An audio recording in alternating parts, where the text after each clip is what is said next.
We all have it in us, even if we don't know exactly where it is.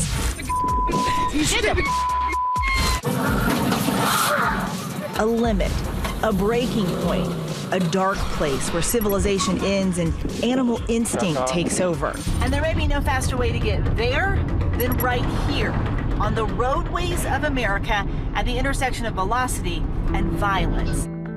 We have 2 victims here. You've seen the stories leading your local news. Another case of road rage. And polluting YouTube.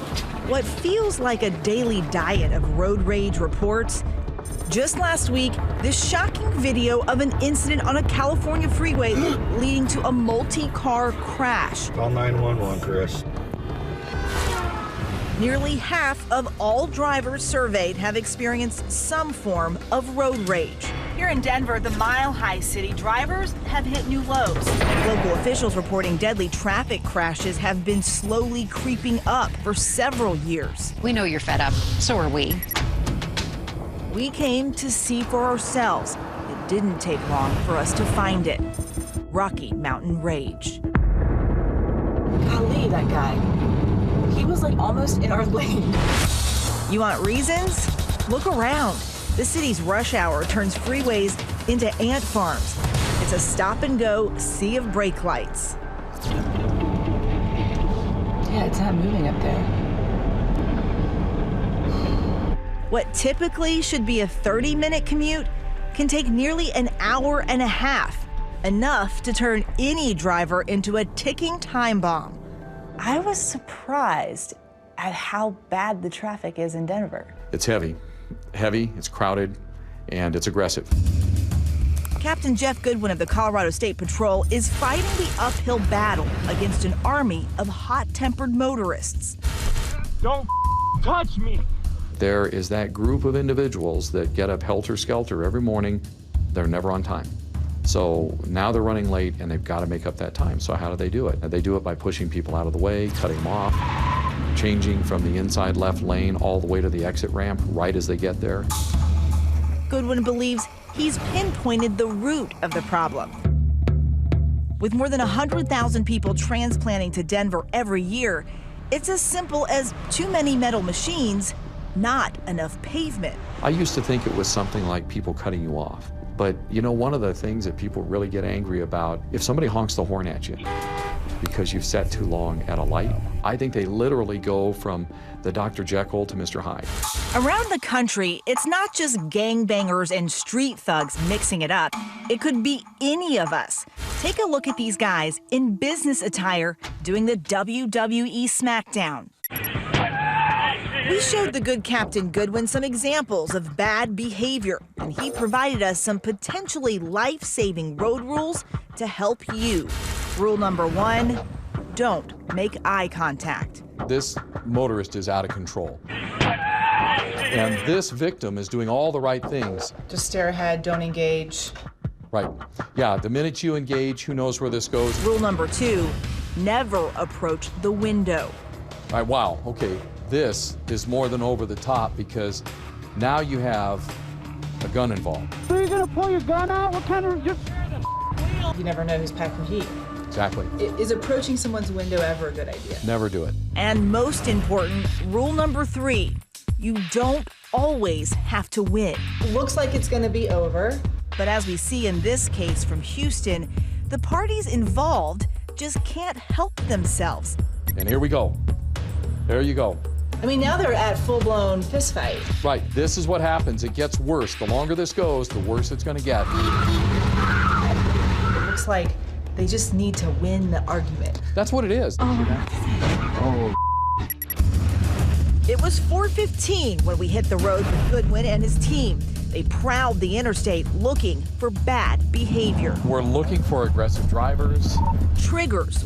Holy which often lead to the road rage we see on the news. This is a 75 mile. Well, we're doing 17 and a 75 at rush hour.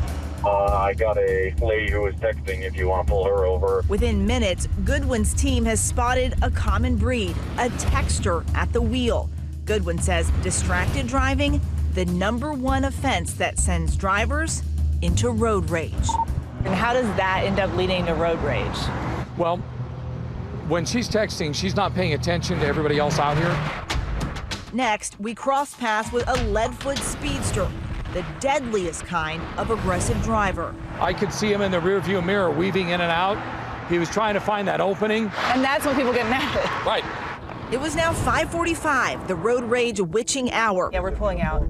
Goodwin says the peak time for trouble. And the cops had busted this aggressive driver for skipping the off-ramp and blazing her own trail altogether. Right now, there's a warrant for your arrest. Her prize?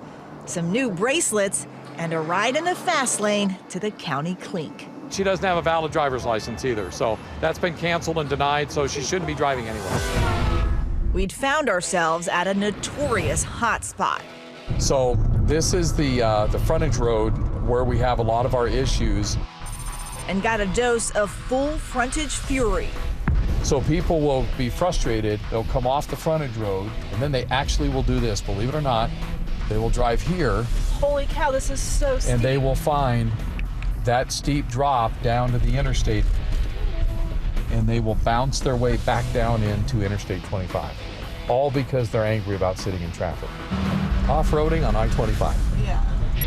As Friday rush hour traffic mounts once again, we spot this guy who thought he could make up time bypassing all the drivers ahead of him, riding along the road's shoulder. But he's going nowhere fast today. Over here. Hey, sir, do me a favor and stay in your car while we do this business, okay? You passed about 7 or 8 cars going alongside them on the right. You went over the white shoulder. That's not a lane for turning. It's not a lane for passing. Like many road rogues, this guy's idea of defensive driving is making excuses for his alleged moving violations. He even called 911 to complain about being pulled over. He stopped me first on the train track with the train coming down the road. And now that he's caught, he's upset, just is not in agreement at all with what's going on here. So that's his beef. There goes a guy. There he goes. Next, check out this blue truck. The driver has jumped the median, passing up other cars, hightailing it the wrong way into oncoming traffic. Captain Goodwin pulls him over, hand on the holster. What was it? You're not getting in the car. I haven't seen anybody drive that aggressively in years. He's doing about 90 miles an hour. He damn near hit several cars back there. I charged him with reckless driving. He just didn't plan on having any law enforcement around to stop him today. You don't think it's just a Y chromosome thing? You see a lot of aggressive driving from both sexes. Everybody drives crazy. Yeah, it's